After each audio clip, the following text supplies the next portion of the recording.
variações de agachamento, supino e levantamento terra, os exercícios auxiliares do powerlifting.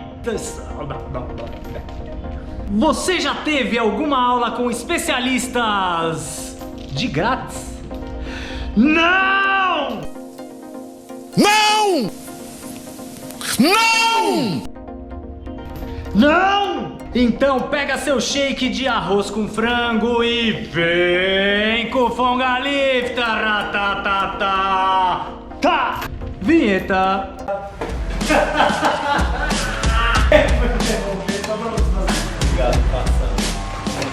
É um animal!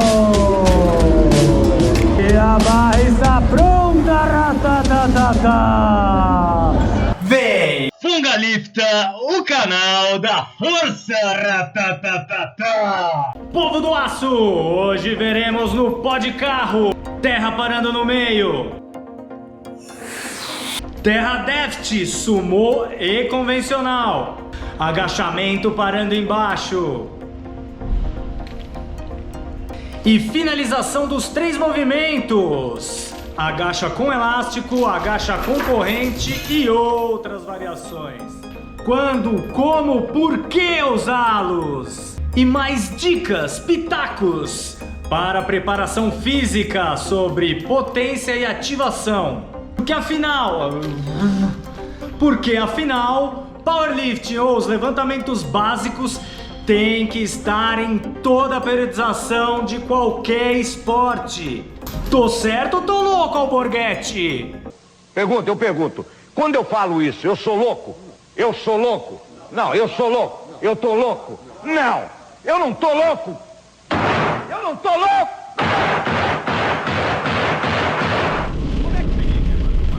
Ajuda, firma aí!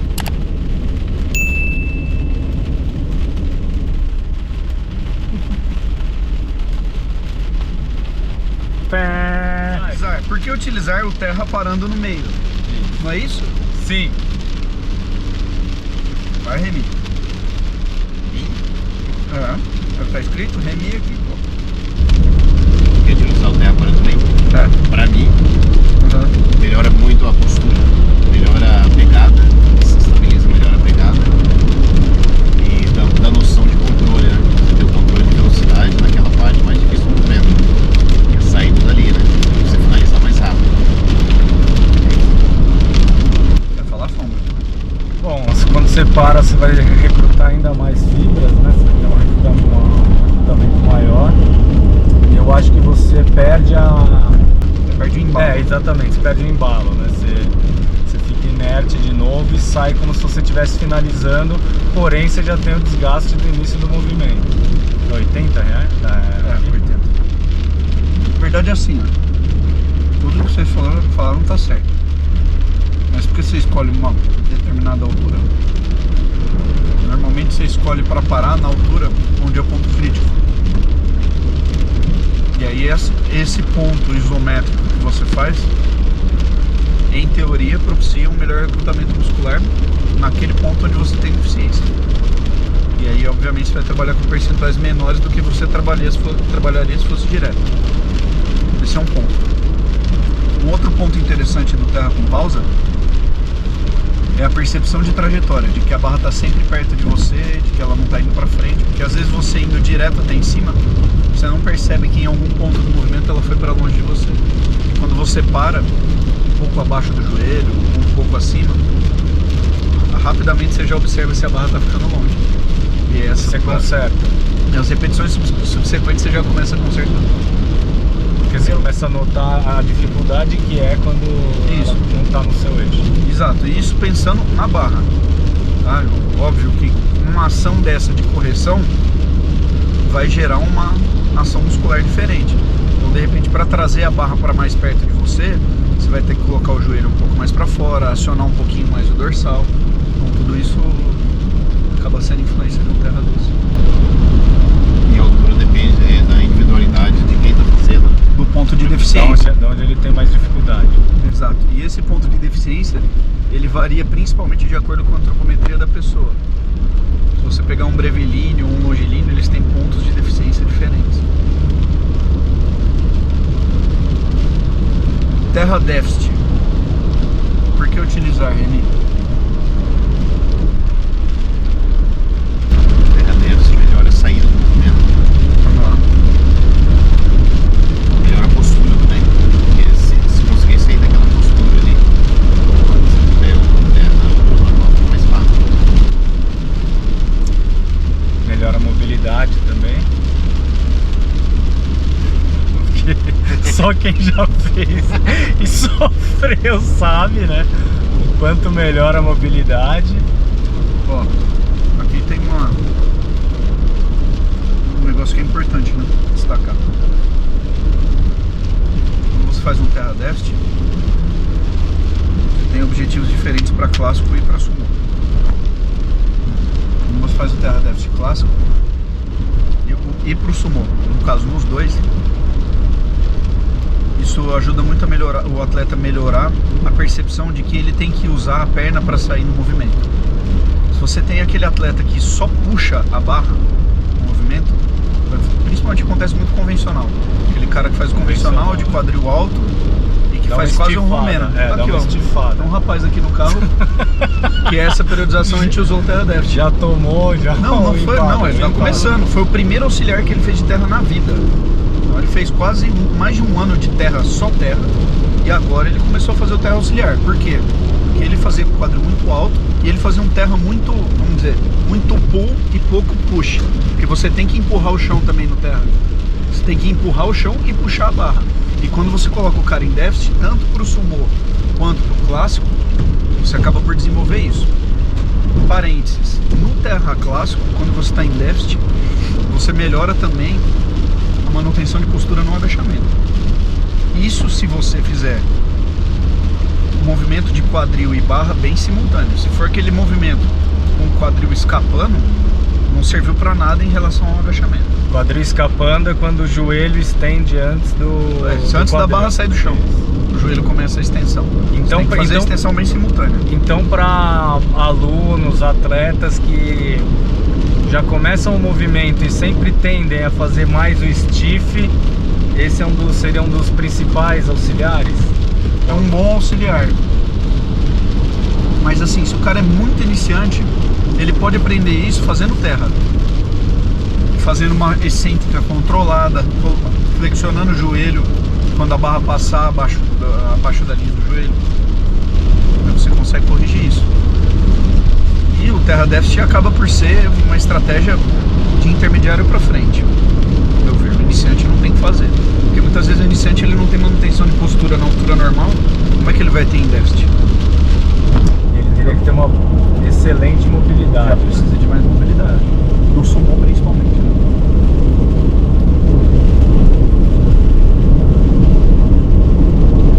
Agachamento parando embaixo.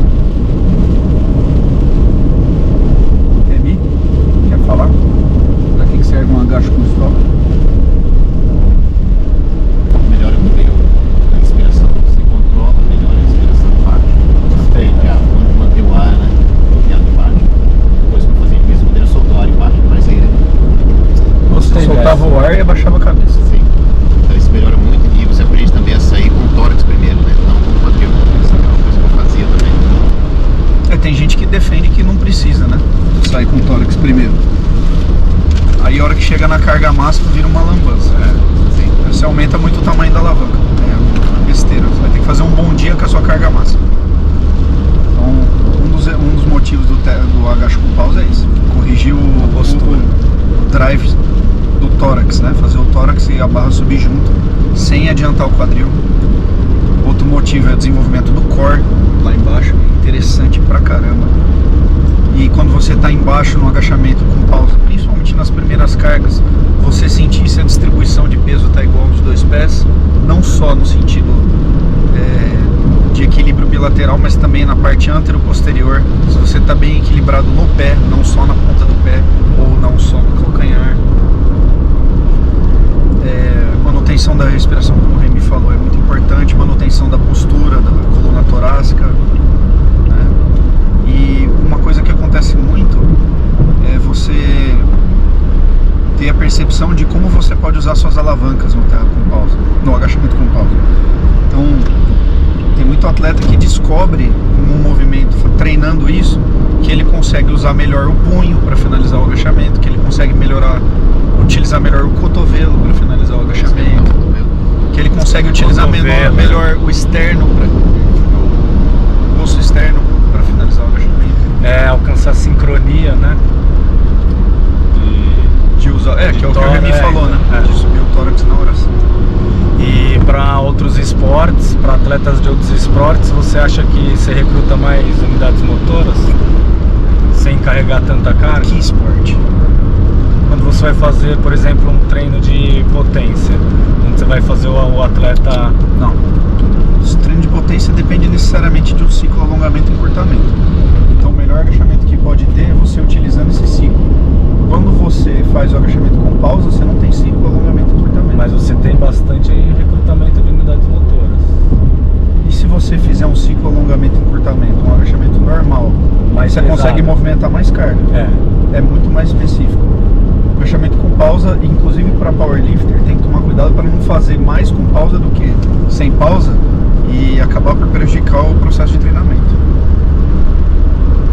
Mas então, você acha que tem gente que adora variação, fica variando, aí o cara vai ver, ele tem um agachamento básico na semana, competitivo, e 3 variações. A hora que você vê, ele tem mais variação do que o movimento competitivo. Aí ele perde a habilidade no movimento competitivo. Sem habilidade, exatamente. Pensa assim, o agachamento com pausa, para nós, já é um exercício auxiliar. Para um atleta de outro esporte, o agachamento em si é um movimento auxiliar. Então você vai estar usando o auxiliar do auxiliar para ele, e talvez para ele nem é interessante, porque se o esporte é de potência, de velocidade, ele precisa trabalhar o CAI.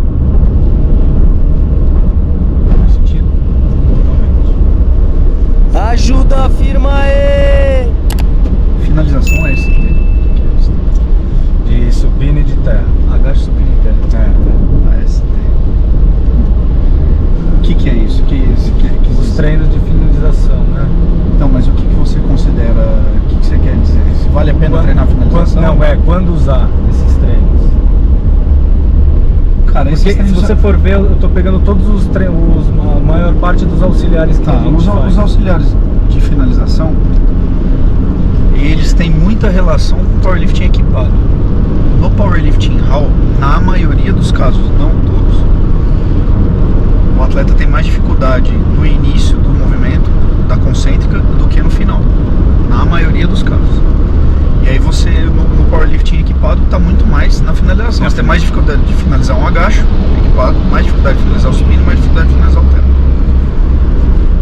E aí, assim, aí tem formas diferentes de finalização, né? Você tem o bloco pro terra, o board pro supino, o meio agacho pro agachamento. Eu, particularmente, você sabe, eu não gosto muito de nenhuma dessas.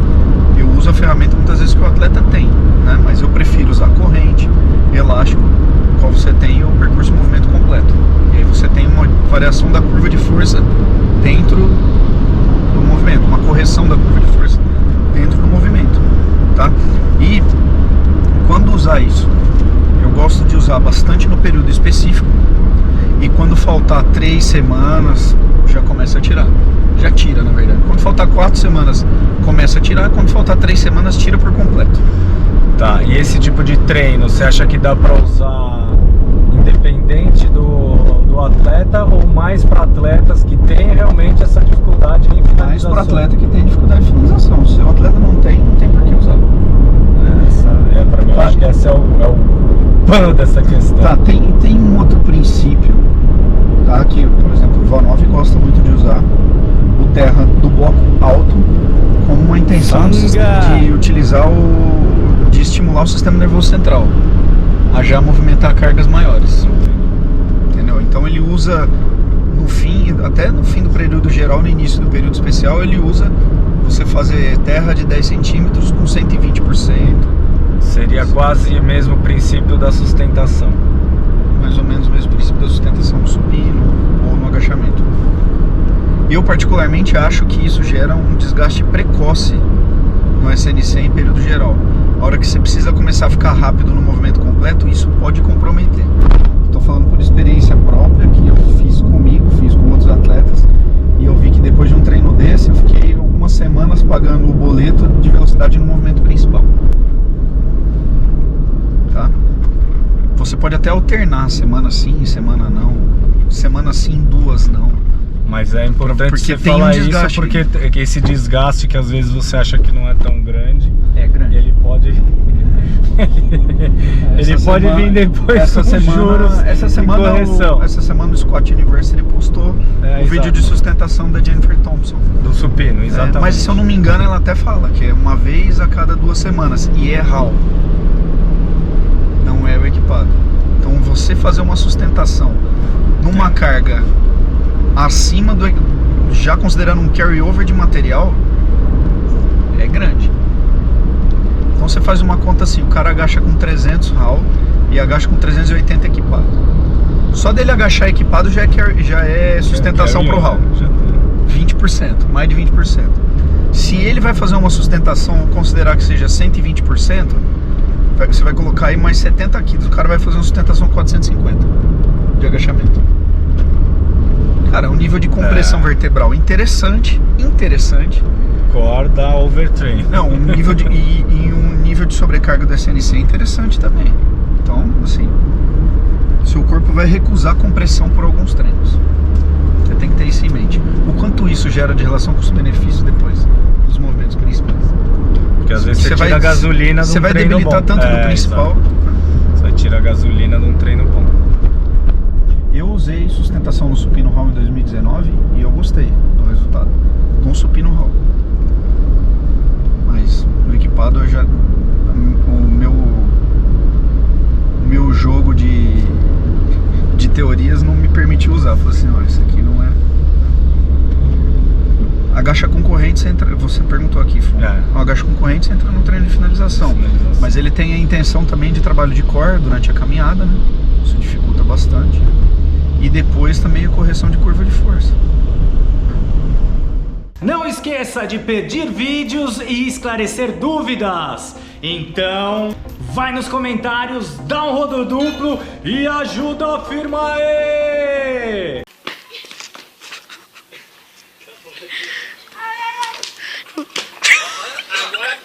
Ah, e um agradecimento especial aos participantes. Fazer que você é um cara... Não, fala. É, moleque. Vai pensando. Enquanto isso, o Davi vai falando o que tem na panqueca que a Rebeca fez pra turma animada. Eu não vi tudo que ela colocou, mas mais ou menos. Eu sei que tem whey, aveia, pasta de amendoim, parece que tem quinoa.